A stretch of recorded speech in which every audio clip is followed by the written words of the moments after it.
안녕하세요. 김순사입니다. 근래에 척추압박골절 후유장애에 대해서 문의하신 분이 있으세요.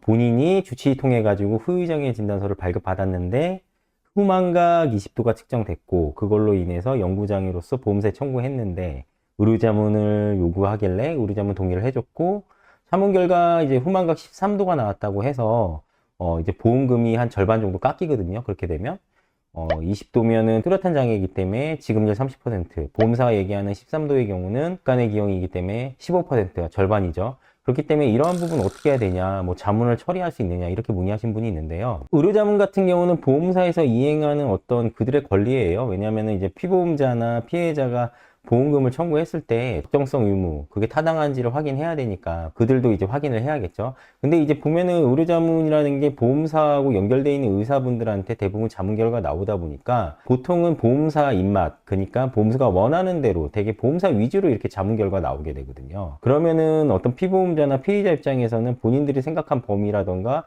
입증한 자료가 큰 의미가 없게 돼요. 이럴 때는 어떻게 해야 되냐? 우선 질문자분이 자신이 의료자문 동의한 거에 대해 처리할 수 있느냐? 그걸 처리할 수는 없습니다. 왜냐면 이미 동의를 하셨고 그 내용이 이미 다 이렇게 증빙돼서 나왔기 때문에 그 내용을 다시 뒤집을 수는 없어요.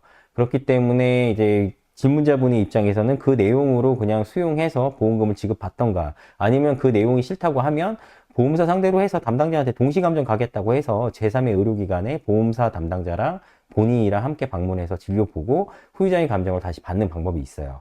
근데 문제는 동시감정을 이행하는 어떤 의료기관 의사분들도 대부분 보험사하고 이렇게 의료자문 계약이 연결되어 있는 의사들이 많이 있거든요. 그렇기 때문에 동시감정도 그렇게 큰 효과가 발생하지 않을 수도 있어요. 물론 그렇지 않은 경우도 있는데 이제 보험 소비자, 피보험자들 입장에서는 해당 동시감정 의사가 보험사하고 연결이 돼 있는지 안 돼 있는지 알 수가 없잖아요. 그렇기 때문에 보험사가 맹목적으로 의료자문을 어디로 가자고 했을 때 따라갈 수밖에 없기 때문에 이런 부분들 때문에 동시감정도 큰 의미가 없을 수 있고 그래서 이거를 어떻게 방어를 해서 해안점을 찾을 것인가에 대해서 큰 문제가 생기죠. 여기서 말씀드릴 수 있는 거는 뭐냐면 우선은 이러한 상황에서는 의료자문을 처리할 수는 없지만 이제 할 수 있는 방법이 동시감정 얘기하고 그동안에 뭐 전문가 이제 손해상에서 찾아서 동시감정을 해결할 수 있는 손해상에서 찾던가 아니면은 본인이 동시감정을 어떻게 진행을 할 건지 수소문해서 뭐 잘 해결을 하든가 이런 방법밖에 없어요. 그래서 여기서 말씀드리고 싶은 거 오늘 의지가 뭐냐면 이러한 부분들 때문에 뭐 척추 압박골절이나 뭐 간단해 보이는 보험금 청구라고 해도 꼭 전문가의 도움을 받아야 된다는 거죠.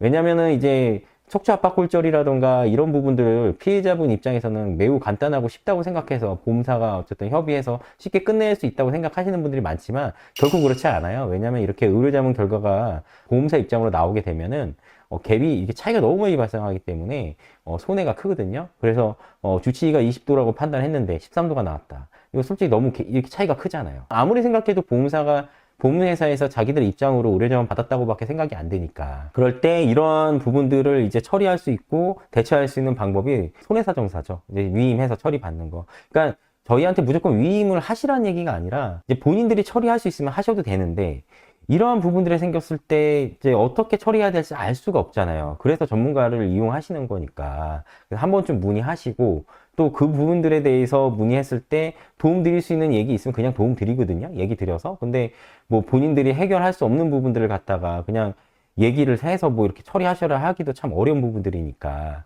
좀 알아보셔서 되도록이면은 경험 있는 손해상담사 통해서 하는 게 낫다는 걸 말씀드리는 거예요.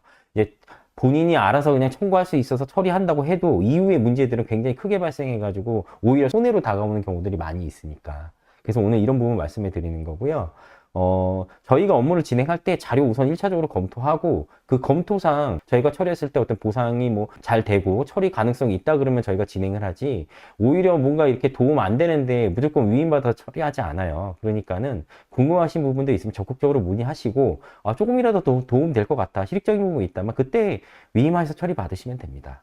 오늘은 이런 어떤 척추압박골절 후유장애 개인보험 청구하셨는데 좀 답답한 부분이 있어서 한번 영상을 켜봤고요. 오늘 영상이 여러분들에게 좀 도움이 됐으면 좋겠고 질문이 있으시면 적극적으로 문의하셔서 좋은 해안점을 좀 찾아가셨으면 좋겠습니다.